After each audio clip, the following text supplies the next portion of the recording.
Hola Jair, hola profe, hola a todos. Buenas noches, doctores, ¿cómo están? Bienvenidos a clase. Hola, profe. Buenas noches, Hola doctora. profe. Buenas noches, doctora. Doctores queridos, ayer, no sé, se me cruzó el cable con los del B y ellos eran los que no habían visto clasificación de tipos penales. Ustedes sí vieron clasificación de tipos penales. Lo que no vieron fue concursos, resolución de concursos aparentes, que son los principios de alternatividad, especialidad, eh, absorción y subsunción. Esos cuatro sí no los vieron. Entonces les voy a dar las sesiones de clase del grupo B, donde vieron donde alcanzamos a ver con ellos ese tema, y ellos están viendo las de ustedes que vieron clasificación porque ellos no alcanzaron a ver ese tema. ¿Listo? ¿Les parece, doctores? Qué pena con ustedes que los puse a votar por el tema que no era. Era por el de resolución de concursos aparentes, que incluso Carolina en una oportunidad había preguntado, que ustedes estaban preguntando qué ha pasado con ese tema. Entonces, el tema está en las sesiones. Dame un segundo. Ahora me perdieron las sesiones. Sesiones 8 y 9 aparecen como clase 8 y clase 9 del grupo B. ¿Listo? Para que ustedes puedan ver entonces la resolución de concursos aparentes que no alcanzamos a ver acá, que es el único tema que no hemos visto con ustedes y que sí vimos con el B. Y ellos están viendo las sesiones de ustedes en donde vieron clasificación de tipos penales. ¿Listo? Claro para todos ahora sí. Entonces, que deben ver es... Perfecto, doctora, está muy bien.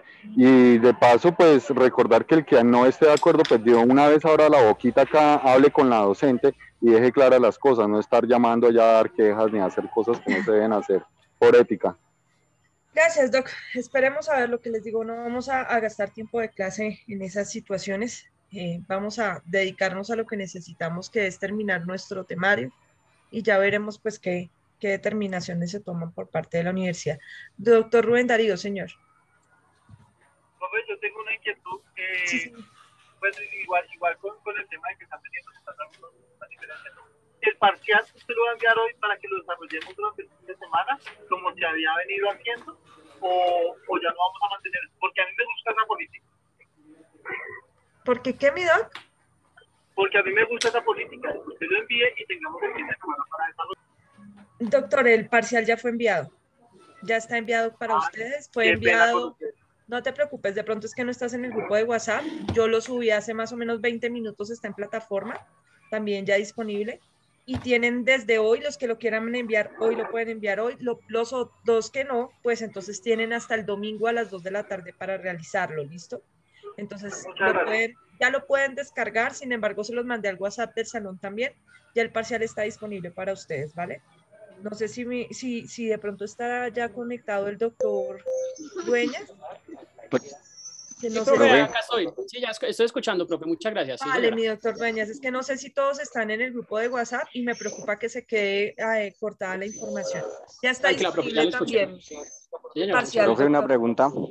Señor, Profe, dice que el segmento de la película, pero el segmento de la película es toda la hora. sí, pues la verdad es que preferí dejarla así. La película dura como 2 horas y media.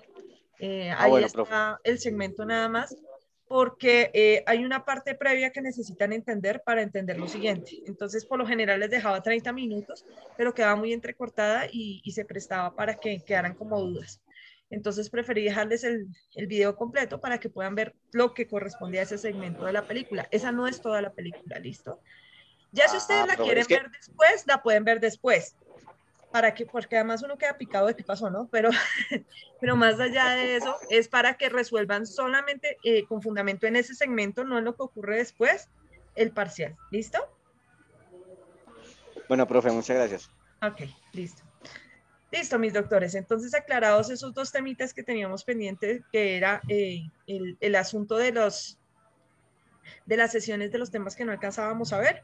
Ya les repetí, creo que son, dije 8 y 9 o 9 y 10. 8 y 9, ¿fue que dije? Sí. Sesiones 8 y 9 del grupo 8 y B. 8 y 9, 9, profe. sí, sí, está bien, Sesiones 8 y 8 9. y 9, sesiones 8 y 9 del grupo B están en mi canal de YouTube. Ustedes lo buscan ahí dice clase número 8 y clase número 9, grupo tercero B.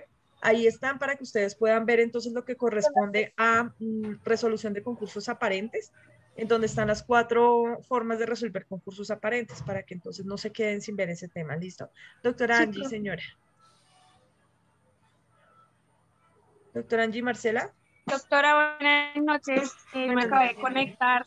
Sí, me acabé de conectar. ¿Usted me podría repetir, por favor, acerca de lo del parcial? Gracias. Gracias, doctora. Sí, les estaba diciendo que el parcial está disponible ya para que ustedes lo envíen. Los que lo quieran enviar hoy lo pueden enviar hoy. Lo puedan enviar de una vez, lo hacen hoy. El resto, si quieren, tienen plazo máximo hasta el martes, hasta el domingo a las 2 de la tarde, ¿listo? ¿Por qué no les di hasta el lunes? Porque tengo que calificar los doctores para que ustedes tengan sus notas el martes. Entonces, la idea es, pues como van a ser varios y son parciales de análisis, pues la idea es que tenga el tiempo suficiente para sacar las notas y que no nos quedemos colgando de notas. Que no me gusta eso, sino me gusta que ustedes se vayan con claridad de cuánto sacaron y sepan sus notas definitivas el último día de clase. ¿Listo? Entonces, para que su merced sepa, doctora, también ya están disponibles en el grupo de WhatsApp, está en la plataforma de la universidad subido desde hace más o menos media hora. Entonces ya lo pueden descargar y empezar a realizarlo si lo desean, pero ahorita tenemos clase común y corriente, ¿listo? Doctor David Augusto, señor. Sí, profe, qué pena. La película se llama El cadáver de Ana Fritz. Sí, señor. No es el Buenísima, juego esa es buenísima. Sí, no, pues es que con la cara del juego macabro me dije, ¿cómo era la película? Ella es una actriz. No le cuentes. Y cuéntame el fin y hágame el examen. No, pero es buena, es buena.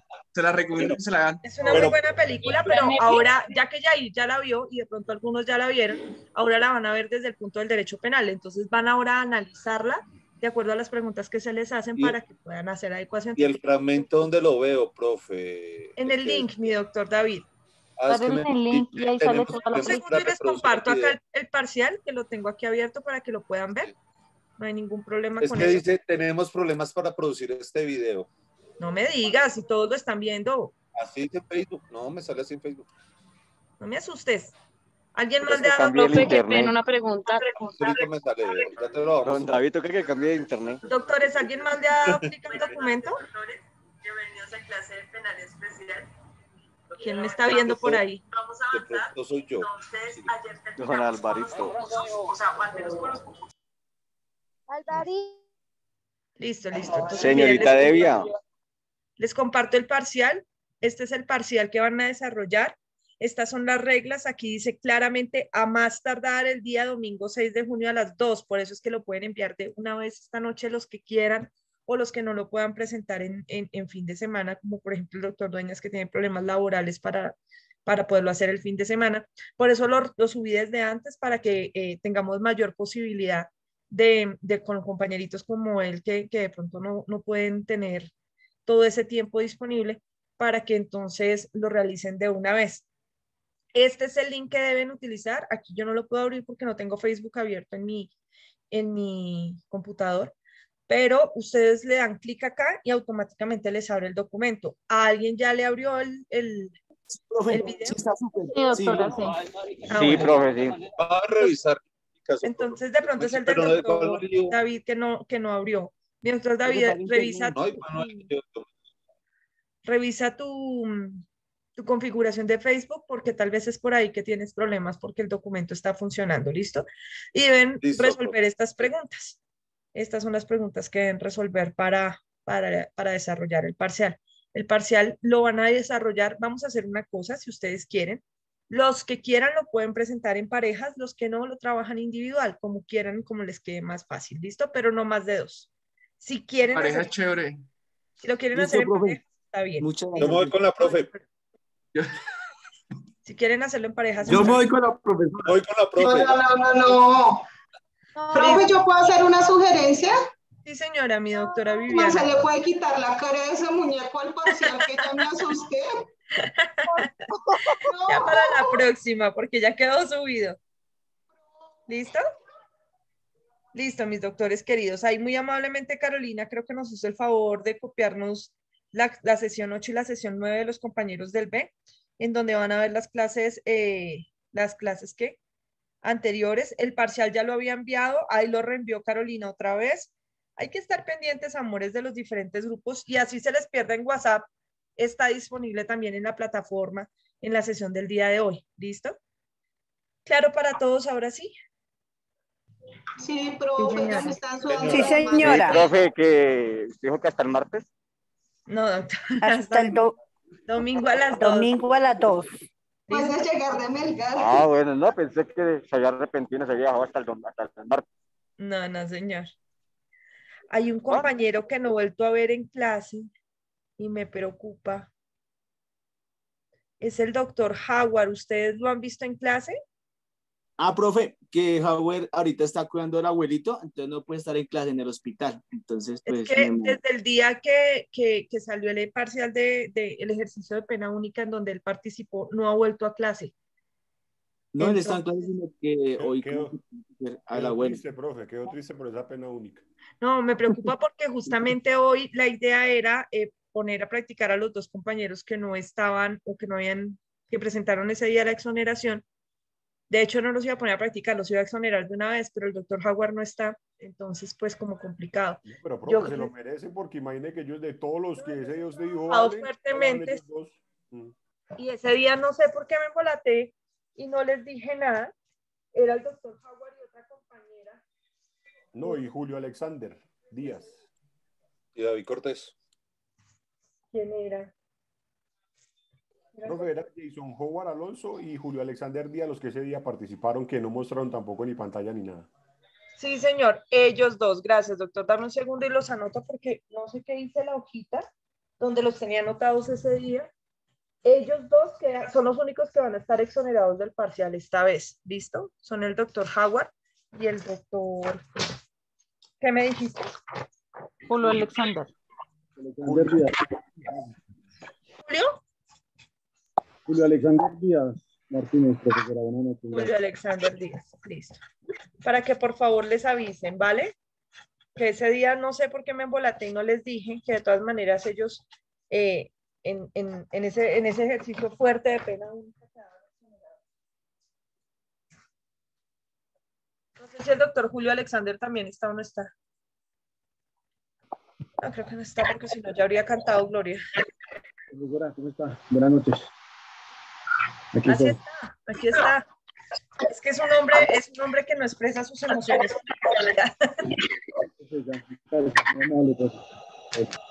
Listo. Entonces, ellos dos van a ser los únicos exonerados del parcial 3. El resto, por favor, lo presentan. Ya saben, en parejas, como ustedes quieran, pero lo presentan. Recuerden, por favor, enviarlo a más tardar el domingo a las 2 de la tarde.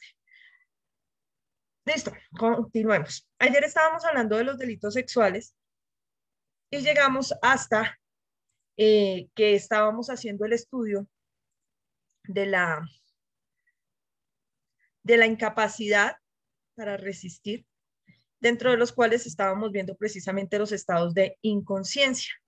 Y en los estados de inconsciencia estábamos analizando lo que decía la Corte Suprema de Justicia sobre los llamados estados de inconsciencia, en donde, es que este no es el otro, espérate. Creo que, Carolina, yo les envié ayer a ustedes lo de la conferencia de delitos sexuales.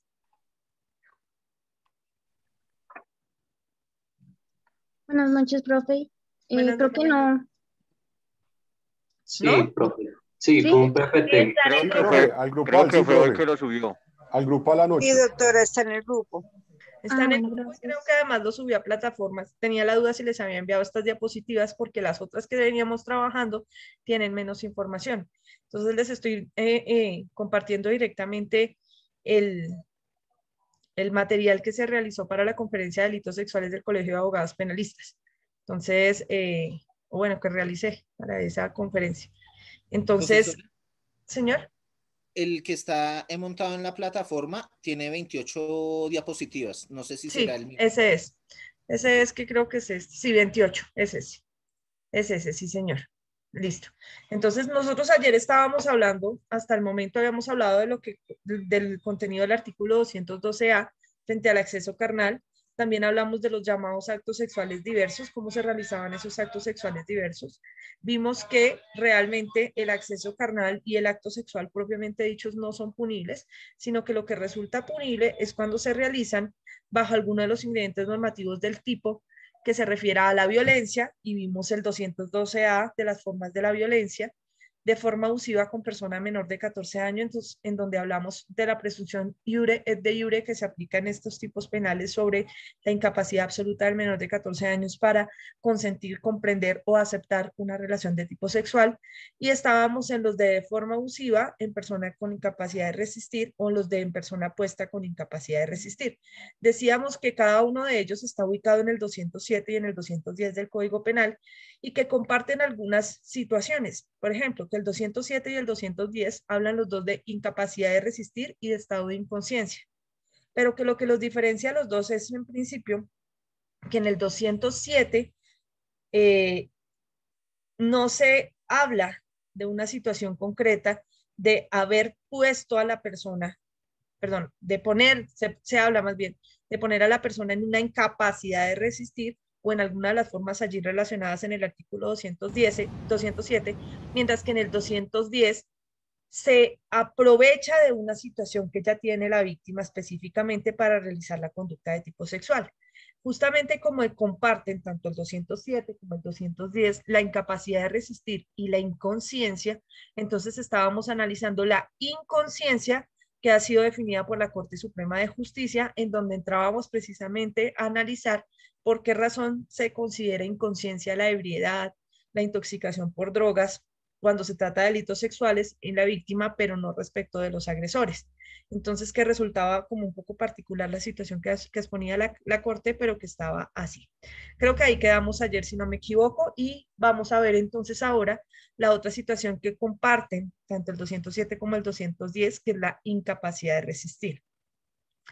En la incapacidad de resistir, justamente, la Corte Suprema de Justicia se ha referido a unas situaciones diversas y ha hablado de la posibilidad de que la incapacidad de resistir también esté en la llamada inferioridad psíquica. La inferioridad psíquica, doctores, está específicamente en el artículo 207. El trastorno mental del que nos habla el 210 ya es una base patológica, es decir, la víctima tiene un trastorno mental en el 210, pero en el 207 nos hablan de otra situación concreta, creo que aquí no tengo el 207, donde nos está diciendo precisamente de la inferioridad psíquica y no del trastorno mental. Y entonces, ¿qué nos dice la Corte Suprema de Justicia sobre la incapacidad de resistir y la inferioridad psíquica? Dice, también puede ponerla en inferioridad psíquica, por ejemplo, haciéndola que ésta deposite la confianza en el agresor a tal punto que no comprenda que la acción de éste cometa es un delito. Esto es posible en las situaciones en las que el sujeto activo se le reconoce poder o reconocimiento, ya sea por su cargo en la sociedad o por su profesión, como se da en la relación entre un funcionario público y una usuaria, o entre la de un médico y su paciente, entre otras. Estas situaciones en concreto presentan una potencialidad para inducir a la mujer en error, logrando que no se resista bajo el supuesto de estar en un procedimiento legal de rigor o en uno médico o terapéutico, lo que la pone en una situación de inferioridad psíquica sin que sin eliminar por completo la conciencia, la disminuya en tal medida que impida la actividad, a la víctima el entendimiento de la relación sexual, cualquiera que sea la persona, edad y más circunstancias para dar su consentimiento. Entonces, ¿qué vamos a hacer el día de hoy? Primero, vamos a retomar un poco para que sepamos exactamente en dónde estamos ubicados. Y es que estamos hablando de delitos sexuales. Disculpen ustedes compartir la que no era.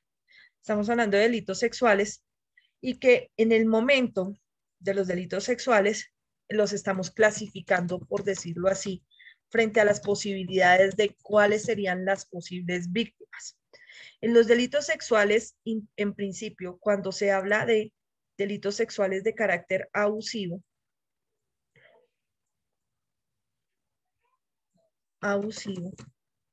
nosotros vamos a encontrar específicamente, o de eso hablábamos ayer, que podrían darse de tres maneras de forma abusiva.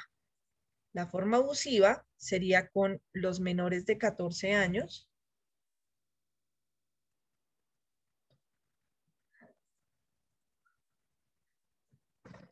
menores de 14 años, con la presunción libre de jure que ya conocemos, con la persona puesta en incapacidad de resistir,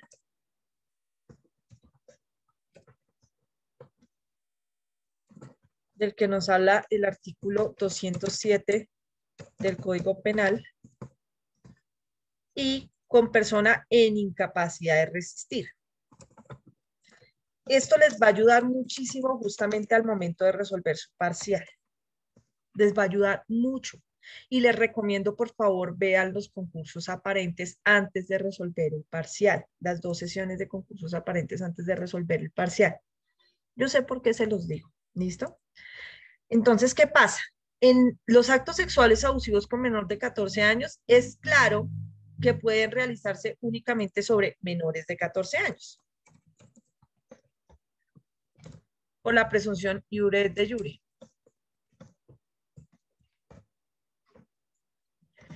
Pero la puesta en incapacidad de resistir o la incapacidad de resistir son delitos que están diseñados específicamente para mayores, es decir, de más de 14 años, mayores de 14 años,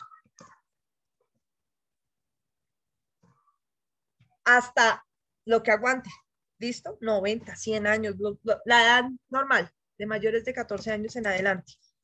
Ojo, no es que nunca pueda haber una incapacidad de resistir en un menor, sino que por lo general se adecua más fácil en el tipo penal de carácter abusivo con menor de 14 años. Están más diseñados para ellos. Cuando hablamos de delitos sexuales con personas mayores de 14 años, estamos hablando en principio de que o la persona fue puesta en incapacidad de resistir, está en incapacidad de resistir, o en su defecto será entonces la situación que veíamos allá del acceso carnal violento en los términos del artículo 212. La violencia en los términos del artículo 212 del Código Penal. Espérenme un segundo que escribí una... Doña Fiorenia. La violencia en los términos del artículo 212A del Código Penal puede ser practicada indistintamente de si se trata de menores o de mayores de 14 años. O sea, el tipo penal de la violencia admite que sea aplicado para los dos.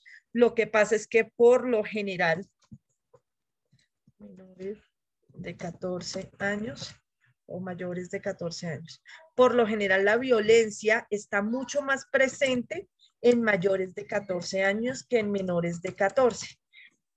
En las situaciones en donde nosotros vemos delitos con menores de 14 años, pero con violencia, entonces se elimina lo abusivo y se deja como acceso carnal violento sobre menor de 14 años. En el caso específico, por ejemplo, de Juliana Zamboní, habría sido un acceso carnal violento. ¿Por qué? Porque a la menor no se le, de alguna manera no se le convenció o se le engañó o se utilizó de alguna manera su inocencia de niña para lograr la realización de la conducta, sino que toda la conducta de tipo sexual fue alrededor de la violencia propiamente dicha. Entonces, en ese caso no se tipifica como abusivo, sino como violento, pese a que fue una menor de 14. En las situaciones, por ejemplo, de mujeres o de hombres mayores de 14 años que no sufran de situaciones de carácter médico que los imposibiliten de forma permanente, lo más común es encontrar o que se adecua a un acceso carnal en incapacidad de resistir o en persona puesta en incapacidad de resistir o específicamente en un acceso carnal violento, dependiendo de cómo se habrán dado las cosas en cada caso en concreto. Ahora, nos estaban hablando a nosotros de la posibilidad de la inferioridad psíquica como componente de la incapacidad de resistir. Y nos decían, es posible que en ocasiones no le tengan que hacer nada a la víctima, es decir, no la tengan que drogar, no la tengan que embriagar, y aún así la víctima acceda en una incapacidad de resistir absoluta a realizar una conducta de tipo sexual, que obviamente no desearía realizar normalmente. Esa situación completa de la inferioridad psíquica se refiere a unas situaciones especiales en donde la víctima es trabajada mentalmente, si se puede decir así, para que acepte la relación sexual. bajo una creencia errónea de que hace parte de otro procedimiento. Me explico. Cuando nosotras las mujeres vamos al ginecólogo, el ginecólogo nos dice, bueno, quítate la ropa, súbete a la camilla, abre las piernas que te voy a examinar. Nosotras sabemos perfectamente que vamos a tener tocamientos e incluso penetraciones a nivel genital en ese momento, ya sea por el análisis como tal del doctor que nos introduzca los dedos para revisar, o la doctora, para revisarnos la cavidad vaginal, o que pueda introducirnos un elemento que se llama un espéculo, que es plástico, que ayuda a recoger muestras, o incluso un hisopo, que es como un gran copito para también recoger muestras específicas, y eso hace parte del procedimiento. Todas las mujeres accedemos a estas situaciones que en otro contexto no accederíamos, esto es, a desnudarnos frente a un completo extraño e incluso a permitirle que manipule nuestros genitales sin que haya ninguna confianza anterior. Eso lo hacemos las mujeres bajo la creencia de que estamos frente a un profesional que lo que está haciendo es su trabajo, nos está examinando. Pero ha habido situaciones en donde algunos de esos profesionales en sede de esos exámenes han procedido a realizar penetraciones a las mujeres dentro de los exámenes ginecológicos o en situaciones concretas ginecológicas. Todas esas situaciones son las que se refiere la llamada inferioridad psíquica.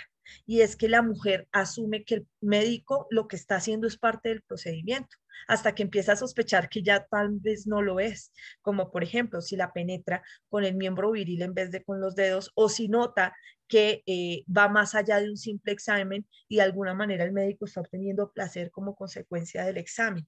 Esa es una de las situaciones que se ha presentado. Hemos tenido casos de varios ginecólogos que han abusado de sus pacientes durante la consulta.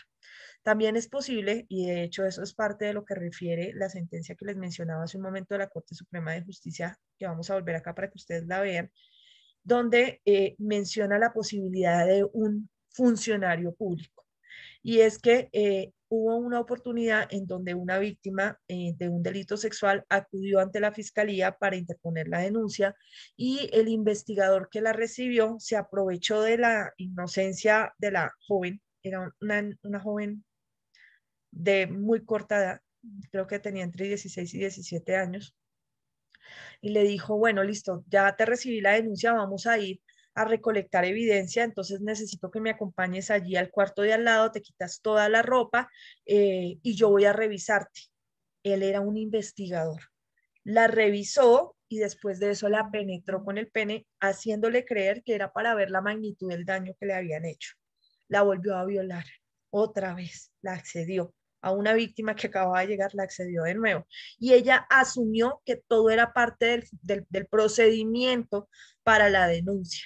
Tiempo después cayó en cuenta que no era así y puso en conocimiento los hechos. Nótese que en ninguno de esos dos casos, ninguna de las dos víctimas ha sido sometida a violencia psicológica o a violencia física o alguna de las formas de violencia que vimos en el artículo 212A, ni tampoco se encuentra en un estado de drogadicción, embriaguez aguda, hipnótico o de alguna de las otras circunstancias que hablábamos de la inconsciencia, sino que por el contrario, se encuentran conscientes por completo, pero engañadas respecto a situaciones de por qué les están realizando estas conductas de tipo sexual. Ayer también me comentaba un estudiante que por ahí hay unos influencers que también han denunciado que ahorita hace muy poco fueron a unos retiros espirituales en donde un reconocido orador les dio a entender que tenía que realizarles tocamientos a nivel genital para sacarles las malas energías, y ellas lo realizaron. Eso tampoco es extraño, en el sentido en que muchas veces se utiliza la religión para convencer a las víctimas de que es parte de un mandato divino tener relaciones sexuales con el líder de la iglesia o algo por el estilo. Y entonces nótese que ninguna de ellas está drogada ni violentada, sino están trabajadas desde el punto de vista de la inferioridad psíquica para permitir la realización de conductas de tipo sexual. Todas estas circunstancias las vamos a encontrar nosotros dentro justamente de los ingredientes normativos del tipo a los que se refiere la incapacidad de resistir y la persona puesta en incapacidad de resistir. En el caso específico de la inferioridad psíquica estaremos hablando de puesta en incapacidad de resistir. Primero se trabaja a la víctima y se coloca en inferioridad psíquica para poderla acceder. Y en la incapacidad de resistir, pues se aprovechan de estas circunstancias específicas, como es que, por ejemplo, la víctima padezca un trastorno mental o se encuentra en alguno de los estados de inconsciencia de los que hablábamos ayer, o por alguna razón se encuentre en incapacidad de resistir propiamente dicha. ¿Dudas hasta ahí, doctores? Ok, listo. Avancemos. Ahora, vamos a... miren, aquí está el 207, no lo había visto. Vamos ahora sí a realizar un paneo general sobre cómo debe interpretarse el dictamen médico legal sexológico de la misma manera que lo hicimos cuando veíamos lesiones personales. Ustedes recordarán que en ese momento yo les dije, miren, aquí hay una anamnesis, aquí aparecen las conclusiones del médico, aparecen los mecanismos causales, etcétera, etcétera, ¿no es cierto? Eso lo veíamos en el dictamen de lesiones personales o de lesiones no fatales del Instituto Nacional de Medicina Legal. El día de hoy vamos a aprender a interpretar los dictámenes del Instituto Colombiano de Medicina Legal, Instituto Nacional de Medicina Legal, perdón, frente a conductas de tipo sexual. En principio, hay que tener en cuenta que la forma en que se practica el examen médico legal sexológico a mujeres, lo vamos a ver en los dos, en hombres y en mujeres, se realiza en principio a las mujeres de la misma manera o en la posición en que nosotras somos analizadas o examinadas dentro de los exámenes ginecológicos normales, que se llama la posición ginecológica. Entonces nos pueden llegar a colocar los estribos obstétricos, que son estos que son más altos, o unos poquito más bajitos, que son estribos de pie, para que se genere la apertura necesaria para que el médico pueda ver los genitales externos y evaluar los genitales internos. Lo que van a hacer es que, bueno, estoy hablándolo para los señores porque las mujeres sabemos perfectamente de qué se trata o cómo se realiza el examen. Lo que hacen es que nos piden apartar las piernas y colocarlas en estos estribos específicamente para que descansen nuestros pies. Pero además de eso nos piden que nuestra cola nuestra zona glútea esté muy cerca a los talones, si es posible casi pegado o casi al borde de la camilla, para que eso le facilite la exploración al médico. En el caso de los hombres, nosotros vamos a observar, en el caso de los hombres vamos a observar que el examen se hará de la siguiente manera, que se llama la posición genupectoral. Para mujeres también se realiza este análisis. ¿Por qué? Porque es posible que la penetración no haya sido solo vaginal, sino anal. Entonces, en mujeres primero nos van a colocar en la posición ginecológica normal y luego para examinar la cavidad del ano van a colocarnos en la posición genupectoral, que es justo como está la primera imagen, arrodillados y con el pecho pegado sobre la camilla. Esa posición se realiza para examinar el ano, tanto de hombres como para mujeres. Entonces, como ya sabemos que perfectamente las víctimas pueden ser hombres o mujeres, porque la penetración puede llegar a ser anal o vaginal, entonces es posible que para los hombres se realice esta valoración en esta posición. ¿Qué va a hacer el médico? En principio, tanto para hombres como para mujeres, el médico va a partir del presupuesto de imaginarse un reloj, como el que tenemos en la última imagen, sobre los genitales de la mujer, los genitales externos, y sobre el ano del hombre o de la mujer. Y va a dividir esa zona imaginaria, los esfínteres tanto anales como la cavidad vaginal, en 4 cuadrantes. Uno de 12 a 3, uno de 3 a 6 y otro de 6 a 9, perdón, uno de 6 a 9 y otro de 9 a 12 en el sentido de las manecillas del reloj. ¿Para qué vas a realizar eso? Para poder decirle eventualmente a la fiscalía y posteriormente al juez en el juicio qué hallazgos específicos se encuentra de tipos de lesiones en esos cuadrantes. Entonces, si le dice a usted, encuentra una lesión entre el meridiano de las 12 y de las 3, pues es en esta parte de acá. Si le dice a usted que es entre 3 y 6, es en esta parte de acá. Si es de 6 a 9, etcétera, etcétera. ¿Listo? Entonces, ahora sí, vamos en principio a determinar qué papel juega la anamnesis dentro del dictamen médico legal sexológico. La anamnesis dentro del dictamen médico legal sexológico, al igual que en las lesiones personales, implica un criterio orientador para el médico, saber en dónde puede llegar a haber una lesión para enfatizar allí su examen de carácter médico exploratorio. Pero lo que ocurre en el caso específico de los delitos de tipo sexual es que la anamnesis, el relato que hace la víctima de los presuntos hechos, va a ser valorado en el juicio, eventualmente, junto con las demás narraciones que ha hecho la víctima a diferentes profesionales y a diferentes personas sobre algo que se denomina el núcleo central del relato. El núcleo central del relato es algo que solamente aplica en el caso de delitos sexuales y es la similitud de los detalles entregados por la víctima cada vez que ha hablado de los hechos. Desde la primera persona a la que le comentó que había sido víctima de delito sexual hasta la última que viene a ser el juez en el juicio oral y público. Y entonces, como dentro de todo ese proceso, la víctima ha pasado también por diferentes profesionales, entre esos el Instituto Nacional de Medicina Legal, pues en la anamnesis aparecerá el relato de la víctima. Entonces, empiezan a establecer, o eso lo hace el juez al final del juicio, cuando ha escuchado todo, empieza a establecer el núcleo central del relato de la víctima para ver si todas las veces la víctima ha señalado lo mismo. Y entonces toma, una de las cosas que analiza es la anamnesis en medicina, en el instituto, perdón, ante el informe de medicina legal, para determinar si efectivamente la información que entregó allí es la misma que está entregando en el juicio, es la misma que entregó desde la primera vez y demás, porque es posible que estemos ante una víctima que está mintiendo. Entonces lo que hacen es analizar ese primer núcleo central del relato. Dentro de los delitos sexuales se analizan dos cosas, ustedes las verán en probatorio, y es que no solamente se analiza el núcleo central del relato, sino algo que se llama la corroboración periférica. La corroboración periférica es algo que creó la Corte Suprema de Justicia de España. Es un criterio acuñado de allá, de la doctrina española, en donde dicen, mire, la corroboración periférica no se refiere a la identidad de cosas de lo que diga la víctima, para eso está el núcleo central del relato, sino a la posibilidad real de varias situaciones que hagan plausible o posible que la situación que ella menciona o que él menciona haya ocurrido. Una de las situaciones es la distribución del lugar, la distribución del inmueble o del sitio donde dice que fue violentada. Era posible que mientras estaba siendo accedido o accedida, nadie más pudiera verlo, dónde estaban las demás personas que estaban en el hogar, porque había soledad. Era posible que el acusado estuviera en soledad con la víctima sin que nadie descubriera lo que estaba ocurriendo.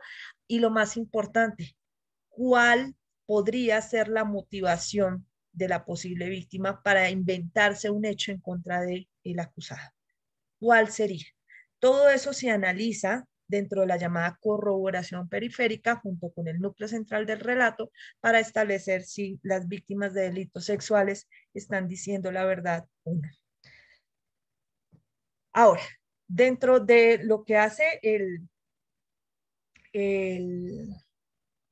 experto de medicina legal, va a analizar, estamos hablando en principio de exámenes de mujeres, en donde va a revisar en principio la cavidad himenial. El himen, que nosotros entendemos, es una tela. Ahí está ubicada una vagina específicamente, lo que pasa es que es muy difícil llegar a establecer cuál es el himen, les explico acá con mis manos. El himen es una tela que recubre la cavidad vaginal, pero puede recubrirla por completo o no cubrirla, ¿listo? En ocasiones nosotros tendremos, por ejemplo, un himen anular íntegro. Anular íntegro es que está completamente cubierto todo el ingreso a la cavidad vaginal. Pero también podemos encontrar himenes semilunares. ¿Qué quiere decir eso? Que en vez de cubrir todo este huequito de acá, esa cortinita tiene un pequeño hueco, ¿listo? Como una media luna.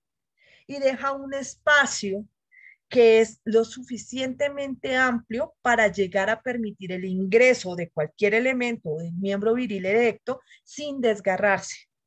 Entonces, es posible que nos digan que tenemos una víctima con esas circunstancias. ¿Cómo lo hace el médico? Lo que va a hacer él no va a penetrar a nadie ni va a hacer nada de eso, sino que va a abrir los labios mayores de la víctima y los labios menores, y va a examinar cómo está esa telita, si está abierta, si no está abierta, si es lunar, si es semilunar, si cubre por completo ese orificio de la entrada vaginal, y lo va a describir. Y entonces nos va a hablar de un himen dilatable. Himen dilatable será aquel que tenga, es como esto que vemos acá en esta imagen, un orificio, esta parte de aquí, esto es parte del introito vaginal, que retrocede cuando la mujer va a ser penetrada, y entonces lo que permite eventualmente es dejar pasar eh, el, el, el pene erecto o cualquier otro elemento sin desgarrarse, de manera que no vamos a encontrar a la víctima desflorada o con un himen roto como consecuencia de la penetración, pero ello no quiere decir que no haya ocurrido, sino que justo por la particularidad de su cuerpo, el himen de ella no se va a romper en la relación sexual. ¿Cuándo se va a romper? Se va a romper cuando la mujer tenga un parto vaginal. Si no lo tiene, pues posiblemente nunca se va a romper el himen, pero eso no quiere decir que la mujer tenga o no haya tenido relaciones sexuales consentidas o no consentidas en un momento dado. Ahora bien, esto que estamos viendo acá ya son la otra cara de lo que puede llegar a ocurrir, y son las lesiones que va a observar medicina legal. Estos son desgarros del himen, es decir, cuando se rompe. En este caso específico, miren esta parte de acá, se observa sangrado. Es evidente que se rompió el himen como tal, la tela que recubría el introito vaginal, y quedó desplazada lado a lado. En este caso específico estamos viendo imágenes de una menor de 9 años de edad con un desgarro himenial reciente. Aquí se ve, nos van a decir esa clase de cosas, que es un desgarro. Entonces el desgarro es la ruptura. Y nos van a decir si es reciente o antigua. Si es antigua, estas paredes del himen que se recogen hacia los lados van a cicatrizar y van a formar un tejido alrededor que ya no se va a volver a unir aquí como estaba antes. Y entonces ese desgarro va a ser antiguo porque ya está cicatrizado y cerrado.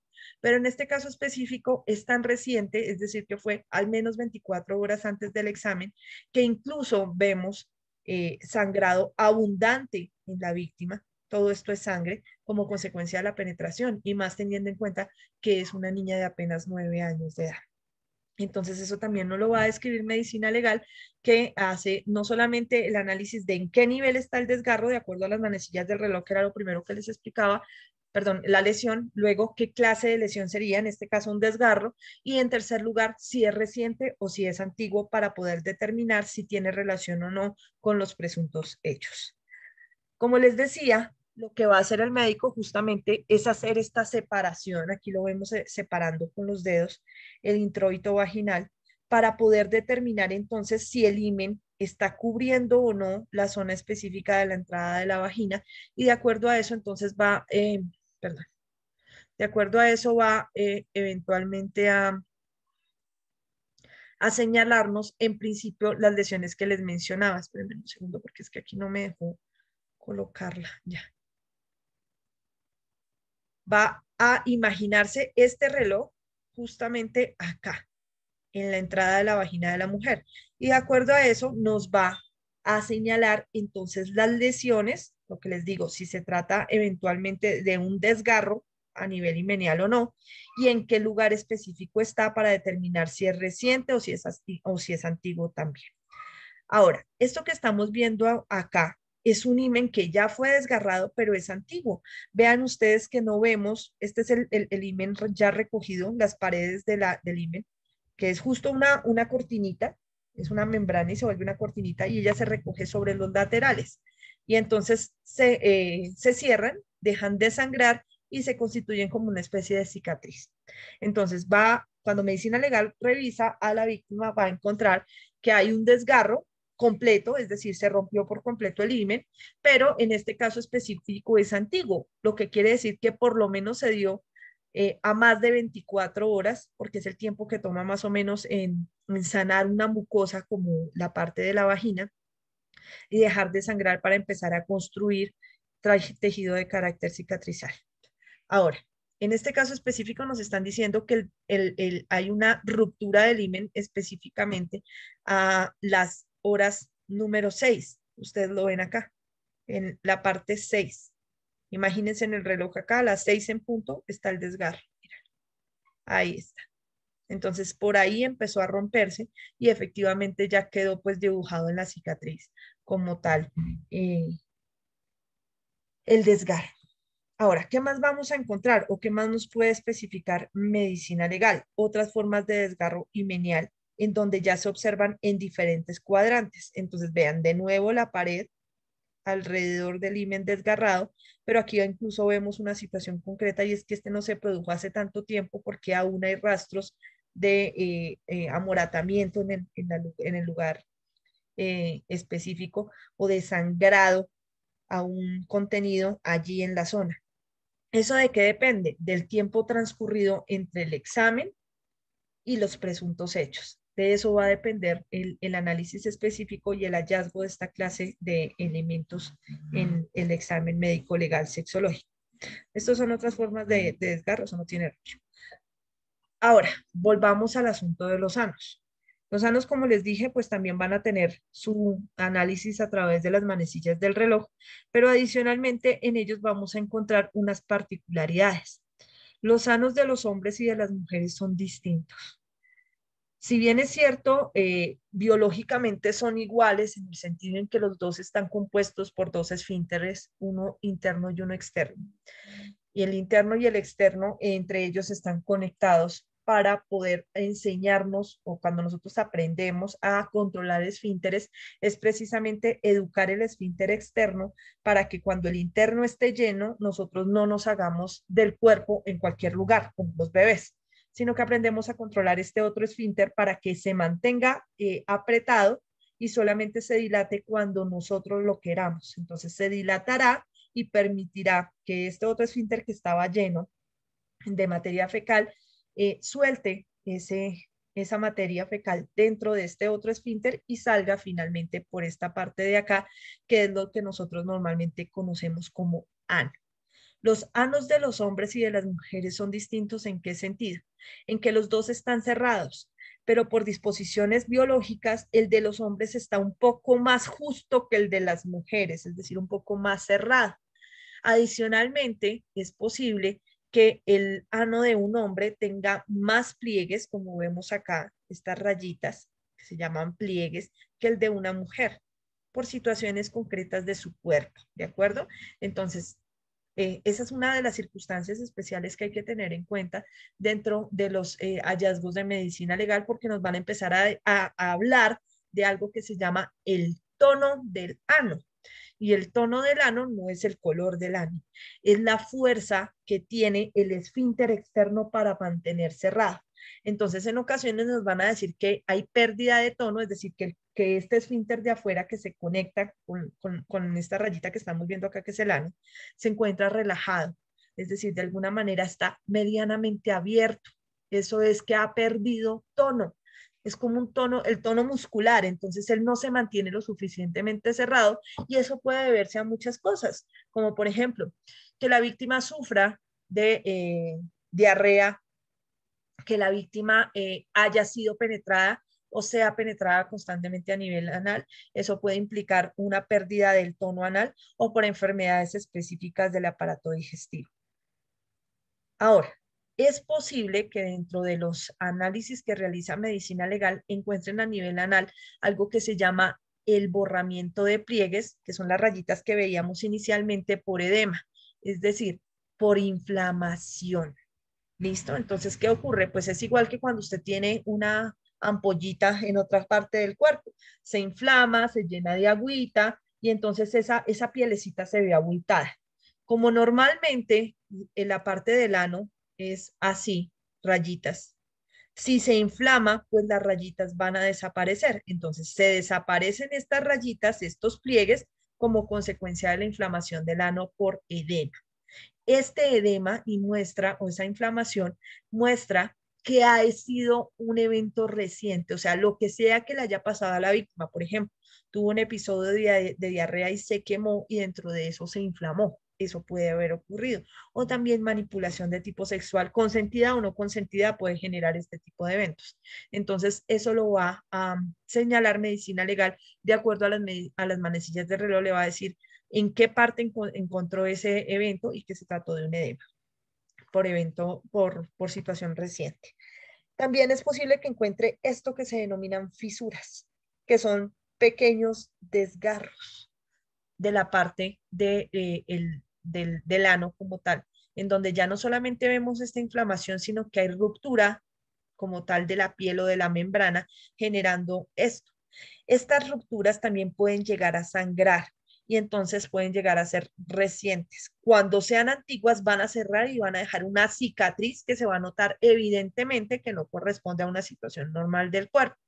Y entonces eso será analizado por el juez para determinar si, por ejemplo, la víctima dice, es que me violaron hoy a nivel anal a las 10 de la mañana y la están examinando a las 2 de la tarde y encuentran algo como esto, pues entonces resulta que efectivamente encontramos algo a nivel biológico que se puede corroborar lo que nos está señalando la víctima, al menos frente a que sí hubo actividad en esa zona durante las 24 horas anteriores. Ahora, ¿qué más nos van a señalar dentro de los dictámenes? Las llamadas cicatrices. Esto es lo que pasa después de un desgarro. Ustedes ven claramente cómo cambia el tono de la piel, que es igual que en cualquier cicatriz del cuerpo.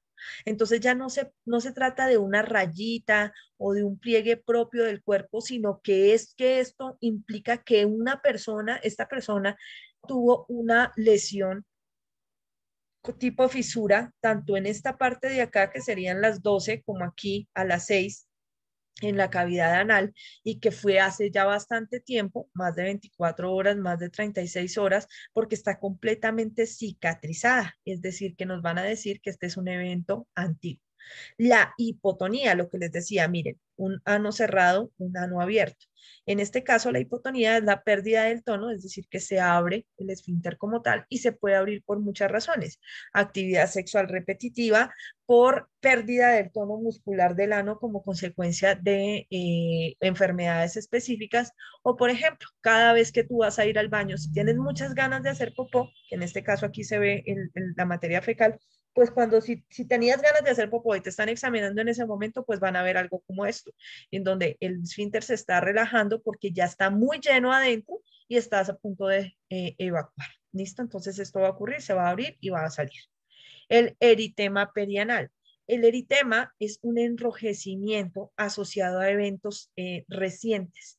Es una quemadura, un rojito en la zona que se puede dar tanto por actividad sexual como por ejemplo por episodios de diarrea, por manipulación a nivel genital, por ropa apretada, por alergia específica a jabones y a otras situaciones que no siempre implican actividad sexual.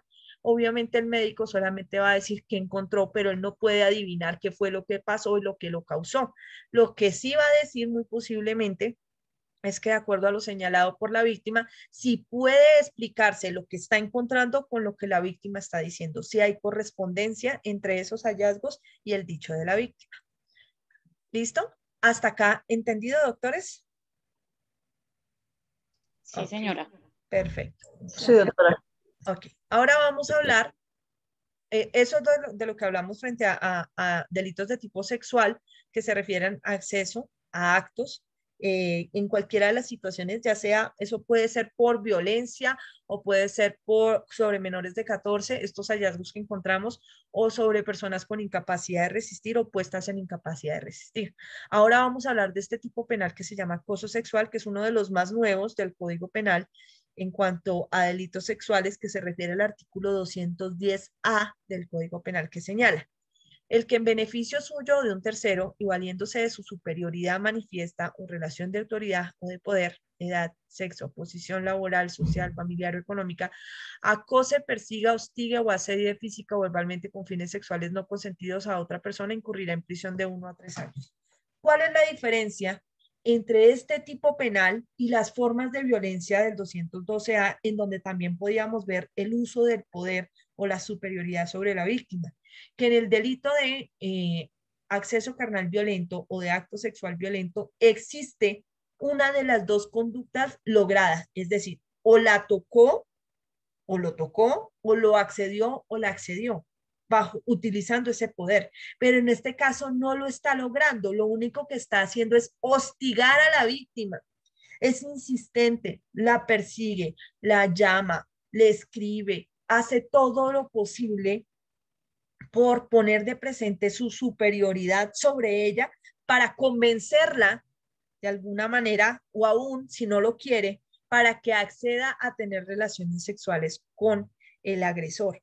Nótese que ahí el solo acoso sexual se convierte en un tipo penal solamente de mera conducta, porque no exige el resultado de que efectivamente se dé la relación sexual o que eventualmente se dé el acto sexual para que se pueda hablar de un acoso sexual. Mientras que en el acto sexual diverso, violento, o en el acto sexual violento, en el acceso carnal violento, todos ellos con violencia específicamente por superioridad o por uso de poder sobre la víctima, sí se exige el resultado concreto de buscar o tener relaciones sexuales con la víctima o tocamientos de índole libidinoso o conductas del índole libidinoso sobre ella.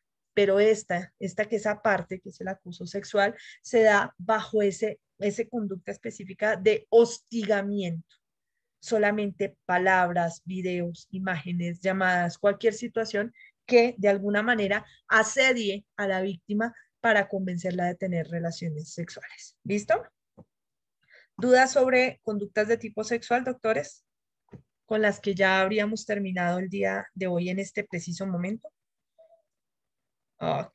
Profe, yo sí quisiera hacer una pregunta. En el tema, digamos, cuando su merced dice de mandar mensajes y toda esa vaina, ¿eso también se puede manipular por decir, un jefe que quiera acosar a una persona, una compañera de trabajo o algo, haciendo esas insinuaciones?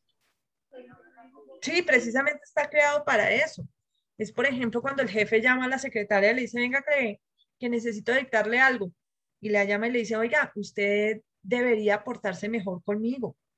Mire que yo tengo el poder para hacerla ascender a usted acá, pero necesito que se porte bien. Y usted sabe, o sea, sea más cariñosa, venga, esa ropita está como muy bonita o cosas así. Mira que de una u otra manera no la está tocando, no se está exhibiendo frente a ella ni pedirle que se exhiba, no la está penetrando mucho menos, pero sí le está haciendo insinuaciones de tipo sexual, valiéndose de su superioridad sobre ella para convencerla de que acceda a tener una relación sexual que obviamente no quiere tener, porque si la quisiera tener ya la habría tenido.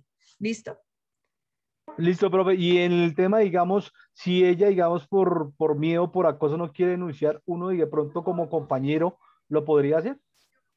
Lo que pasa es que existe una situación concreta y es que hay tipos penales que pueden ser denunciados por otras personas, pero son solamente los referentes a menores de edad o a violencia intrafamiliar como tal, cuando la víctima se niega a dar conocimiento o parte de la situación, ya sea menor de edad o mayor de edad, pero en el acoso sexual se necesita directamente que la víctima dé a conocer los hechos, porque entonces tendríamos una falta de legitimación por activa respecto de quién está denunciando.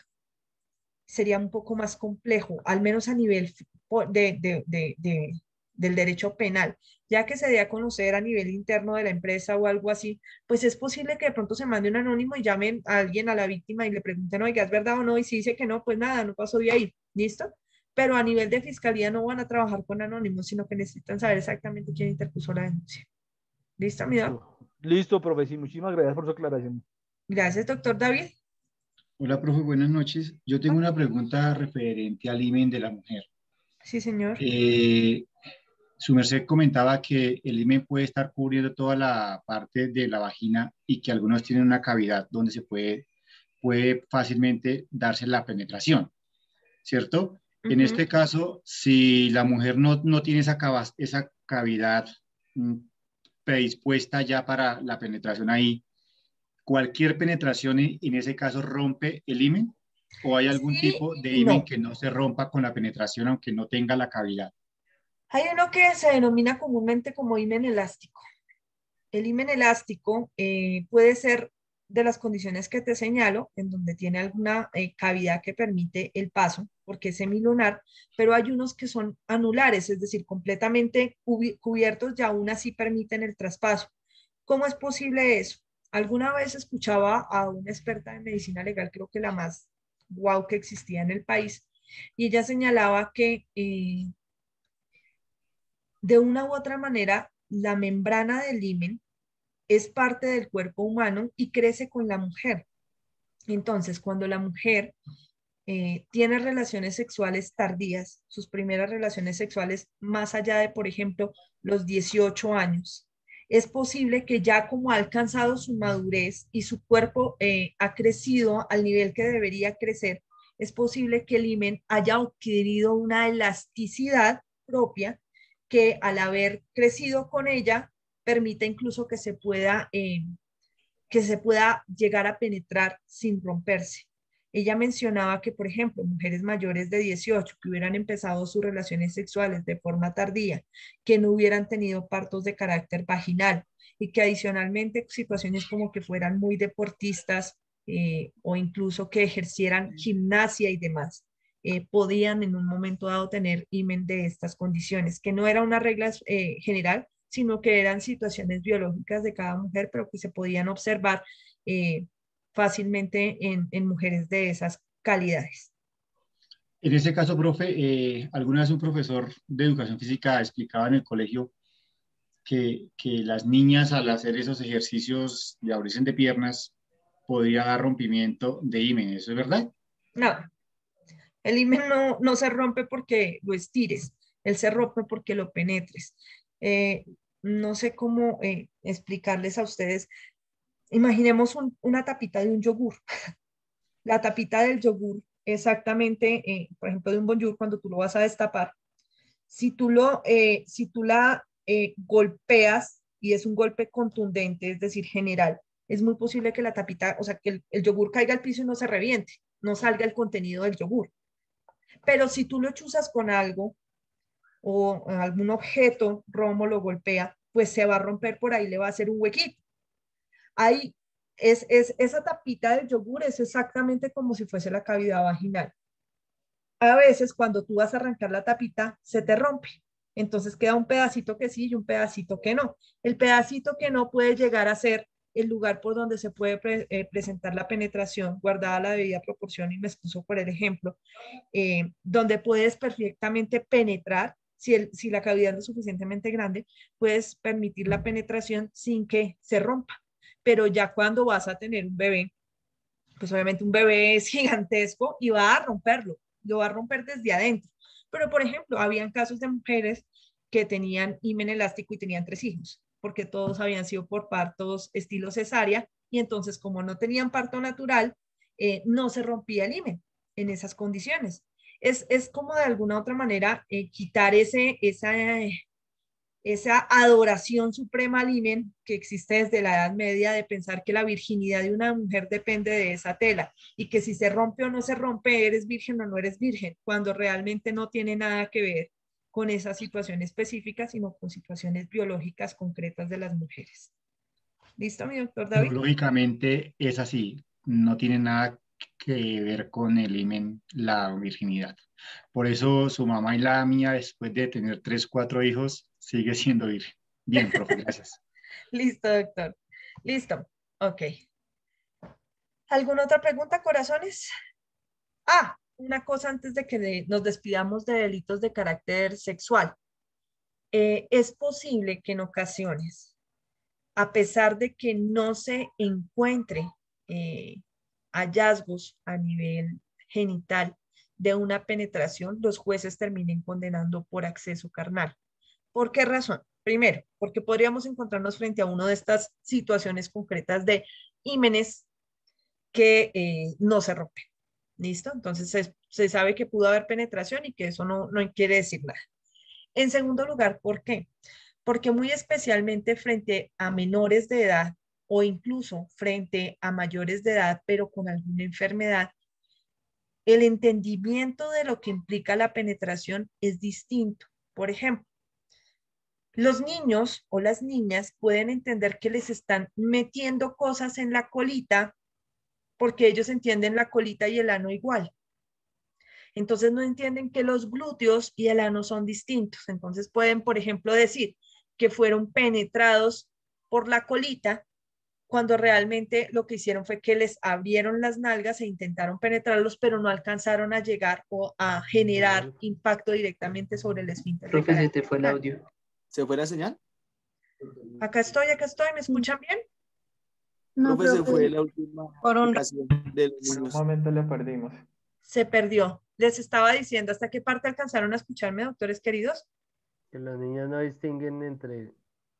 Que a veces los niños, no distinguen entre una verdadera penetración por vía anal y una manipulación por vía anal. Entonces, por ejemplo, los niños pueden llegar a decir, no, es que, y entonces me metió algo por la colita, me penetró por la colita, y van a ir a revisarle y su anito está bien. Y entonces, ¿qué es lo que ocurre? Es posible que el menor haya comprendido que la apertura o la presión o el introducir algo entre sus glúteos es igual a penetrarlo analmente.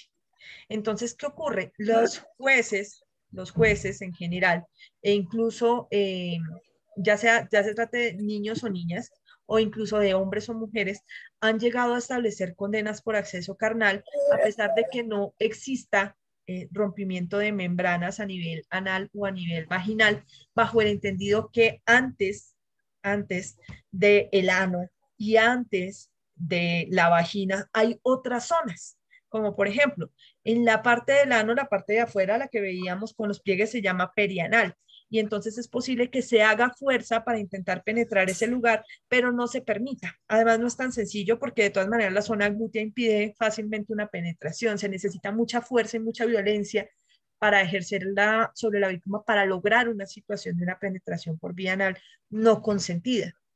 Entonces, es posible que la manipulación no haya dejado el rastro suficiente como para decir que efectivamente hubo penetración, pero es que no se necesita que la penetración sea completa, que eyacule adentro de la víctima o que eventualmente introduzca todo el pene o todo el elemento a nivel vaginal o a nivel anal para que se asuma que efectivamente existió penetración, sino que incluso hay una situación concreta, espérenme un segundo a ver si la podemos ver acá, que se llama el vestíbulo de la vagina, no, ya lo cerré. El vestíbulo de la vagina, que es una parte que tiene más o menos 1 centímetro, 1,5 centímetros antes de ingresar como tal a la zona vaginal, que no deja rastro y que perfectamente se siente como una penetración para la víctima. Es como si fuese una introducción parcial del pene y con eso es suficiente o de otro elemento para asumir que existió un acceso carnal. El acceso carnal no necesita que sea después de tantos centímetros automáticamente eso, que le metió todo el pene o no se lo metió para asumir que existió acceso carnal, sino que basta con que haya sido por un instante siquiera la penetración, así no haya sido completa, sino que haya traspasado ese vestíbulo de la vagina o la zona perianal para asumir que efectivamente sí existió penetración o acceso. ¿Listo, doctor David? Doctor David Martín. ¿Ustedes me escucharon, doctores? No, ¿Sí? profe, discúlpame, se me quedó la mano arriba. No te preocupes. Listo. Sí, profe, muy claro la explicación. Sí, profe. Listo, doctores. Con eso habremos terminado entonces delitos de carácter sexual. Doctora, yo sí tengo una preguntita antes de... Dime. Mire, doctora, lo que pasa es que en ocasiones de buena fe, de mala fe, se ha sabido que damas se encierran con el caballero, acceden a todas sus pretensiones, son penetradas pues de manera consensual, pero llega un momento en que dicen no, y usted me violó, y etcétera, y etcétera, etcétera. ¿Toda relación sexual deja huella en el himen o específicamente las que son con violencia? No, en eso sí debemos ser claros. Es posible que relaciones sexuales consentidas dejen rastros que medicina legal pueda encontrar. Por ejemplo, podemos tener relaciones sexuales apasionadas que generen rastros de eritemas, de edemas, de desgarros a nivel genital o anal, pero que siguen siendo consentidas. Medicina legal nunca se va a referir a decir si esto fue consentido o no fue consentido. No lo pueden decir. Lo que van a decir es lo que encontraron. Ahora, si una mujer o un hombre, eventualmente, decide tener relaciones sexuales y dentro de su cuerpo recibe la eyaculación, un hombre o una mujer, y decide ir a medicina legal y decir que, perdón, ante la fiscalía y decir que fue abusado sexualmente, pues obviamente en medicina legal lo que va a encontrar es situaciones de pronto que implican que hubo relación sexual, que además se encontró semen dentro de la víctima, que corresponde eventualmente al acusado, pero nunca va a poder decir si ese semen ahí puesto, introducido en la víctima, y si esa relación sexual fue consentida o no. Eso nunca lo va a poder decir medicina legal, no le corresponde hacerlo. Lo que va a hacer es que el juez va a hacer la valoración de lo que dice la víctima junto con todas las demás pruebas para establecer si se trató de una relación sexual consentida o no, que en últimas es el debate fuerte en acceso carnal violento y en accesos carnales con incapacidad de resistir o con persona puesta en incapacidad de resistir. ¿Es realmente estaba en incapacidad de resistir? ¿Realmente fue violento y sin consentimiento o fue violento pero consentido?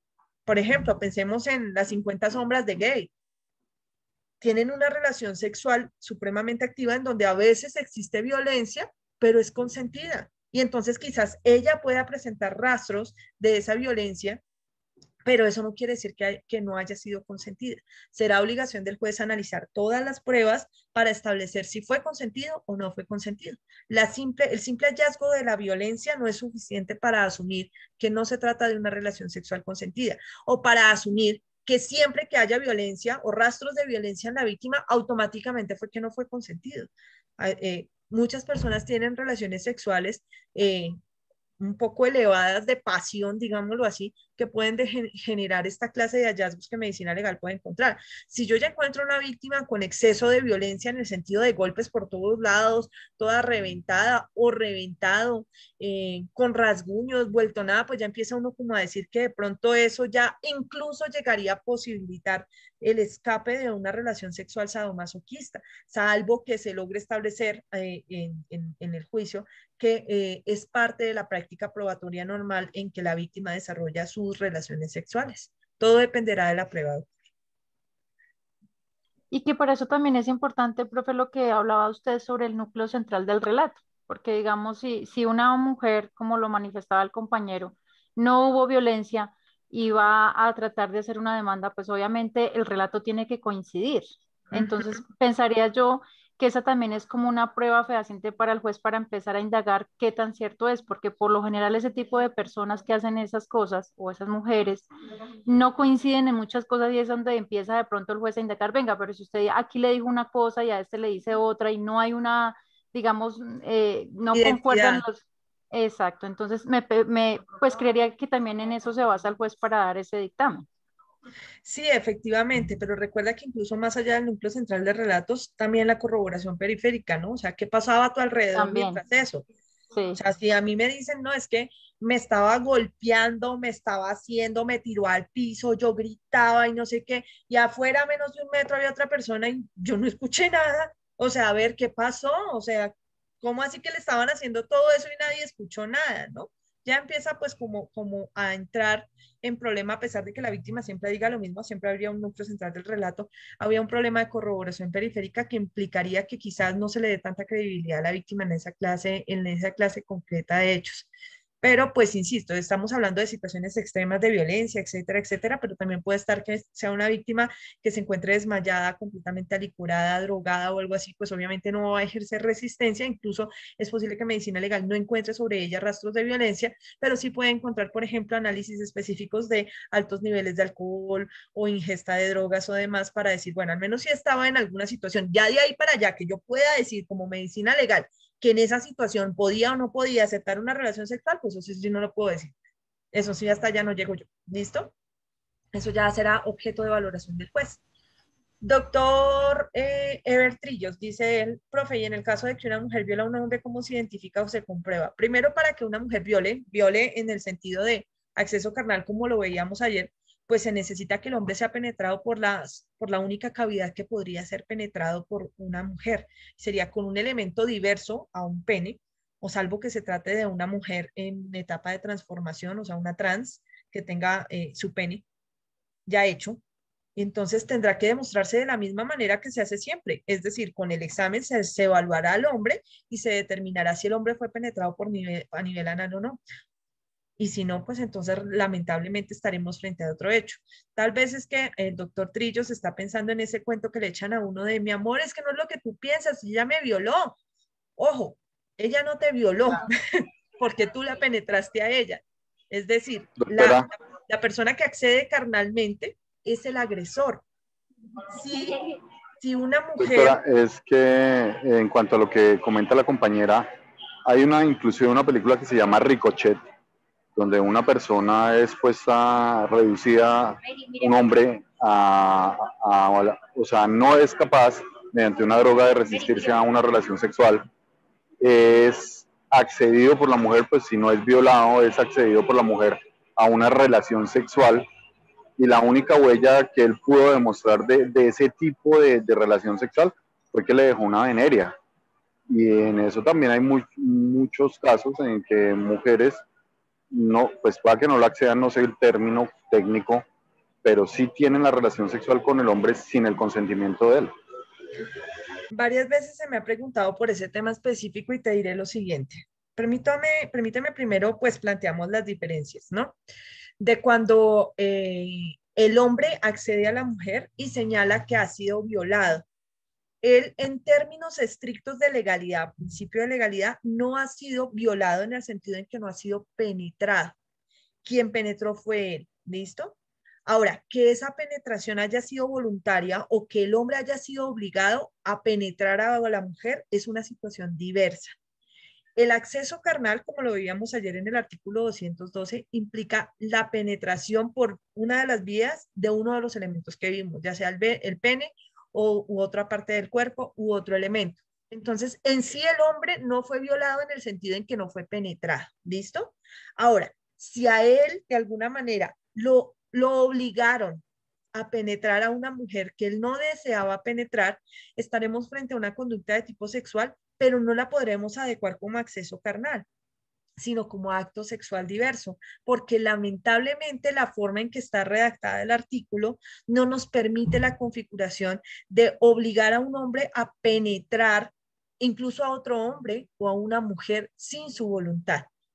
En ese caso, la penetración parte del presupuesto de que quien penetra es el agresor, ¿ves? No que es la víctima, no que es la víctima, que se es obligado a penetrar sin querer. En ese caso específico, el artículo 212 por su redacción no nos lo permite, entonces no podríamos tipificarlo como acceso carnal, sino sería como un acto sexual diverso. Y ya miraríamos entonces si fue un acto sexual diverso bajo violencia o un acto sexual con persona en incapacidad de resistir o un acto sexual con persona puesta en incapacidad de resistir o si fue un acto sexual, por ejemplo, con menor de 14 años, que es cuando ocurren muchas veces que mujeres mayores seducen a menores de edad y los obligan a penetrarlas. Es decir, ese menor, en principio, pues como la presunción es de iure, pues ese menor no estaría teniendo una relación sexual voluntaria, sino que estaría obligado a penetrar a una mujer mayor cuando no lo deseaba hacer. Obviamente él no está siendo penetrado. No está siendo penetrado, pero sí lo están obligando a penetrar, entonces también quedaría dentro del acto sexual. ¿Me hice entender, doctor? ¿Y doctora Ámbar? Está perfecto, doctora, muchas gracias y qué pena ser tan curioso. Maravilloso que pregunten, no hay problema. Doctora Lizeth Vargas. Buenas noches, doctora. Buenas noches. Doctora, una pregunta. En el caso del acoso sexual, ¿el acosador, si acepta cargos, puede reducir la pena, ya que dice que la pena en prisión es de 1 a 3 años? Efectivamente, desde que no se trate de menores, ¿no? Si la víctima es menor de edad, pues por ley de infancia y adolescencia no tendrá rebaja por aceptación, pero si acepta cargos, sí, o sea, realmente la pena es muy baja, incluso es un delito escarcelable. Es un delito escarcelable. La pena de 1 a 3 años es nada, y se acepta cargos y fue en la primera audiencia de imputación y no fue capturado en flagrancia, que como por lo general ocurre, la rebaja va a ser enorme. Entonces le va a quedar en 6 meses. Y las paga toqueado la risa, como decimos nosotros. Ok, ¿Alguna otra pregunta frente a conductas de tipo sexual antes de que iniciemos con patrimonio económico, doctores? Ok, avancemos. Vamos a comenzar entonces con delitos contra el patrimonio económico. Estas diapositivas no se las he enviado, se las envío esta noche al terminar nuestra clase. ¿Listo? Vamos a empezar hablando de los delitos contra el patrimonio económico. Es el bien jurídico como tal del patrimonio económico, entre los cuales encontramos diversas conductas. Pero justamente los delitos contra el patrimonio económico dan apertura con el capítulo 1 de los delitos contra el patrimonio económico, entre los cuales se encuentra el hurto. Entonces vamos a hablar primero del hurto, que nosotros ya lo hemos tocado en reiteradas oportunidades durante nuestras clases, que es el artículo 239 del Código Penal, que tiene un sujeto activo de carácter simple o indeterminado, porque dice el que se apodere, es decir, cualquiera, no tiene un sujeto activo calificado, y tiene unos ingredientes normativos de tipo que pueden ser objetivos o subjetivos, en el sentido en que se apodera de una cosa mueble ajena con el propósito de obtener un provecho para sí o para otro. El ingrediente normativo del tipo de una cosa mueble ajena es un ingrediente del tipo de carácter objetivo. ¿Por qué? Porque aparece en la norma como tal, y es un criterio que no necesita mayor demostración. Pero el del propósito para obtener provecho para sí o para otro depende del sujeto activo de la conducta. O sea, ¿por qué estoy tomando esto? ¿Es para obtener algo para mí o para otro? Es decir, hay algo ahí que interviene y es el fin con el cual se aprovecha. Esta circunstancia de con el propósito de obtener provecho para sí o para otro es un ingrediente subjetivo del tipo. ¿Por qué? Porque está en el agresor, está en él, en su motivación para realizar la conducta. Y ese ingrediente subjetivo del tipo, al igual que el primero, que es un ingrediente normativo del tipo, pero de tipo objetivo, implican que si uno de los dos no está presente, no podrá configurarse el delito de hurto. Ahora, el hurto tiene un problema, y es que ha sido uno de los más discutidos frente a cómo es que se considera consumado un hurto. Ha habido diferentes teorías sobre el momento consumativo del hurto, tanto a nivel doctrinario como a nivel jurisprudencial. ¿Cuándo podemos hablar que un hurto quedó consumado o cuándo podremos decir que un hurto quedó tentado? La primera de esas teorías que fue analizada fue la teoría de la aprehensión rei. La aprehensión rei quiere decir que se considera que un hurto está consumado en el momento en que el agente, el sujeto activo, posa su mano sobre la cosa mueble ajena. Con solo tocarla, automáticamente queda consumado el hurto. Esa teoría presentaba muchos problemas, porque a veces, por ejemplo, el agresor solamente, o el sujeto activo de la conducta solamente tocaba la cosa, pero nunca lograba quitarla de la víctima, nunca lograba quitársela realmente y llevársela. Entonces decían, pero ahí debería ser tentado porque él nunca obtuvo ni siquiera por un instante este provecho propio o ajeno para presumir que realmente logró lo que quería. Y entonces esa teoría de la aprehensión rei dejó de utilizarse. La segunda de las teorías después de la aprehensión rei fue la teoría de la ablatio. La teoría del ablatio dice que el hurto se consuma cuando el sujeto activo de la conducta traslada o cambia de lugar el objeto. Entonces dijeron, listo, ya no basta con que lo toques, sino que toca que te lo lleves, al menos por un momento, o lo cambies del lugar de donde lo teníamos. Entonces, en ese caso, eventualmente habrá hurto consumado si tú lo cambiaste de lugar. Pero esta teoría también tenía problemas frente a casos específicos. Por ejemplo, ¿qué pasa si alguien se apodera de algo dentro de un establecimiento público? Por ejemplo, yo ingreso a un almacén de cadena, tomo un elemento, lo escondo y empiezo a caminar con él escondido dentro del almacén. Luego me arrepiento y digo, no, yo no voy a hacer esto, y vuelvo y lo dejo en el lugar. En teoría, el hurto estaría consumado, a pesar de que otra vez nunca me lo llevé, solo lo cambié de lugar.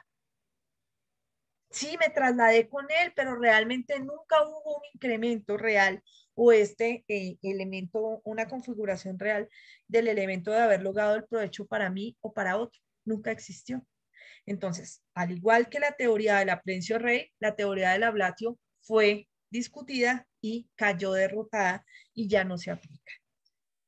¿Cuál es la otra teoría que entró después? La teoría del desapoderamiento o la desposesión. Esta teoría planteaba que necesitaba un desplazamiento físico de la cosa, del ámbito de poder patrimonial del sujeto pasivo, al ámbito de poder patrimonial del sujeto activo, pero con nuevos actos de señor y dueño. Ustedes recordarán en civil que a uno le enseñaron que decía, el dueño y el tenedor son diferentes. El dueño y el poseedor o tenedor de una cosa. Porque el dueño tiene el justo título y el poseedor o tenedor, bueno, tiene justo título y ejerce actos de señor y dueño sobre la cosa. O sea, tiene poder dispositivo sobre la cosa. Ese es el dueño de la cosa. El que lo tiene de manera real por un título justo, porque lo compró, porque se lo regalaron, porque se lo heredaron. Él tiene el justo título y sobre eso, como es de él, pues él ejerce la posibilidad de señor y dueño, es decir, de decir esto es mío y hago lo que quiera con él y tiene capacidad para disponer del bien. La teoría consumativa del hurto, del desapoderamiento o la desposesión parte de ese presupuesto y dice, ojo, lo que se necesita para que el hurto se configure o se consuma y no quede en la modalidad de tentativa, es que el nuevo dueño, que obviamente no tiene justo título porque se lo está llevando, se lo está robando, alcance a ejercer situaciones de señor y dueño sobre la cosa. Es decir, que lo pueda vender, que lo pueda trasladar a otro lugar, que lo pueda arreglar, que lo pueda usar, cosas que solamente podría hacer un tenedor, así no tenga el justo título para volverse el dueño. Entonces, en ese caso se dirá que el hurto está consumado. Profe, ¿y eso cuándo pasaría? Por ejemplo, se llevan tu celular, te quitan el celular, se lo llevan para otro lugar y lo revenden. Ahí ya realizó actos de señor y dueño a pesar de que no tiene la situación de señor y dueño. Llegó a donde otro y le dijo, hermano, le vendo este celular que me acaba de robar. ¿Cuánto me da por esa vaina? Y se lo dan. ¿Listo? Entonces dice, ahí sí el hurto está consumado. Esta teoría es muy amplia y entonces genera un problema en un momento dado. ¿Por qué? Porque necesitaríamos siempre dejar huir al ladrón, en últimas, y dejarlo que o revenda o se quede con la cosa o la use para poder hablar de la consumación del hurto. De lo contrario, sería mucho más difícil para la fiscalía demostrar que el hurto está consumado, lo que implicaría que la mayoría de hurtos quedarían en la modalidad de tentativa. Es decir, las otras dos teorías eran muy corticas, muy cerradas, y entonces dejaban prácticamente que todos los hurtos quedaban consumados. Esta ahora es todo lo contrario, es tan abierta que prácticamente todos los hurtos quedan tentados. Entonces esa también fue revalorada y salió la nueva teoría, la que se está aplicando actualmente en el país desde más o menos el año 1999 por la Corte Suprema de Justicia, que es la teoría consumativa del hurto de la esfera de dominio y protección. Hay una razón por la que Goku está ahí. ¿Listo?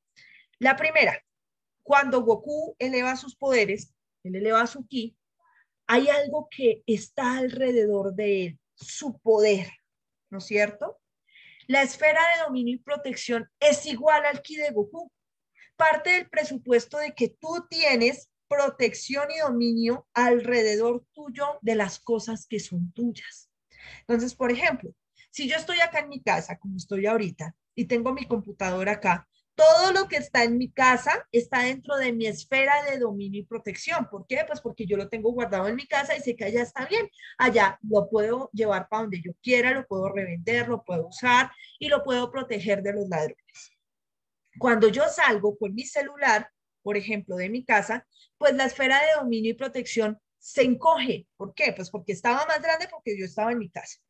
Pero se puede llegar a encoger cuando yo salgo. ¿Por qué? Pues porque ya no tengo la protección de la casa. Entonces la esfera es más pequeña y es casi como el ki de Goku.